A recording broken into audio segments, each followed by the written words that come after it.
Hello, so this is me, Carmen Rodriguez, and today I'm gonna talk to you about art, composition, music, love, passion, and of course, Igor Stravinsky. Because I just finished reading his autobiography, and I'm wearing this as if I were attending to one of his ballets back in 1910 or 1915, and yeah, so I hope you enjoy.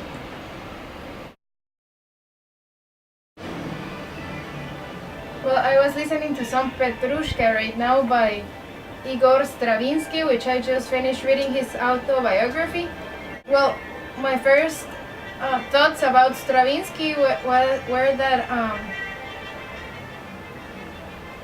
he seemed like a rebel, like he really was a rebel, and he was complaining with school, and that made me think like, wow, school has not really changed. I was feeling related to him because of that educational system, and what made me think that he is a rebel was how he talked about school and how he didn't like it, and he didn't like having a music professor, and he liked to compose his own things. He was a creator ever since he was a little kid, and that's something that I really liked about him. My favorite ballet from him is Petrushka, and that really reminds me of when I was a ballet dancer. So here are some pictures. Here I am for a ballet dance. Here I am again. So well, I hope you can see it.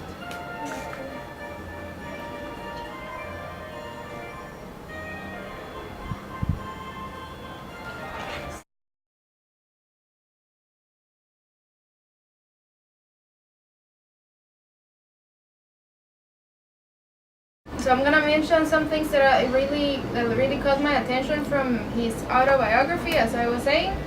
About page 75, he mentions that we must participate in the things that people from the past created.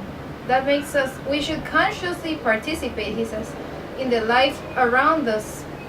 And if we want to understand the present, and if we are able and we strive really hard to understand and really live in the present, then we're going to be capable of understand the ones that are dead, he says. And I really like that he uses this dead thing, because really whenever I listen, for instance, to Stravinsky's compositions, I don't think of him as someone who is dead. I think of him in a really lively way, because I'm capable of listening to what he wrote.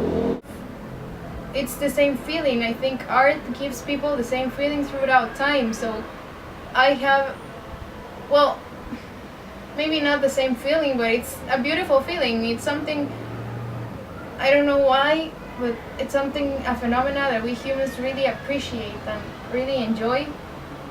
We really enjoy music, and listening to Stravinsky's good music is really cool. And I don't feel like if he's dead at all when I listen to him. So yeah,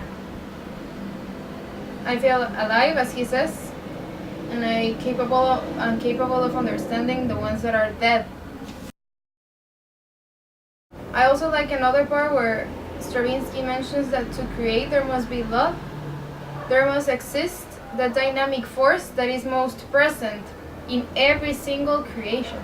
So after reading after reading a part, the first two parts from The Act of Creation by Arthur Koestler, I've been thinking a lot about creation and how amazing it is, and it's amazing to read what Stravinsky thought about creation.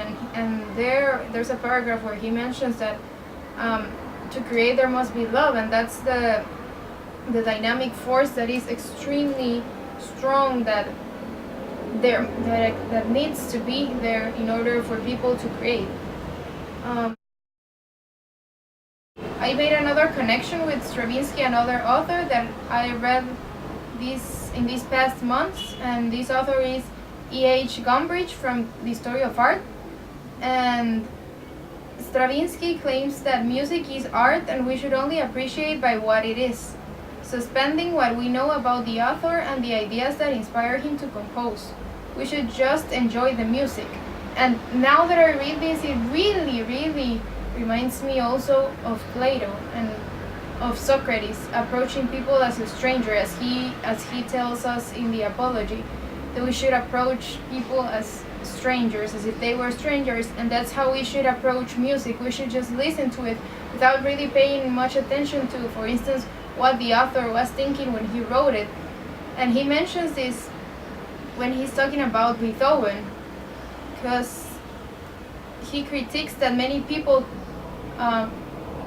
unwisely critique Beethoven just because of the ideas that inspired him to write, and we don't really know what ideas inspired him to write. The only thing that we know is that he wrote, and that we can listen to his music today. It's just amazing, and that's something that we should all enjoy. As well as we should really read and strive to understand the author. That's the same thing that we need to do in music, but instead of understanding the author, we need to really listen to what the author is composing for us. And that's just really a big miracle, that we can actually listen to what people compose. Since I was listening to his latest works, like he talks in his book about when he was composing Oedipus, that people didn't really like his later work, and I really admire him because he composed what he felt was being true to himself at that time, and that's something that I really admire, because I feel like all of his work was done,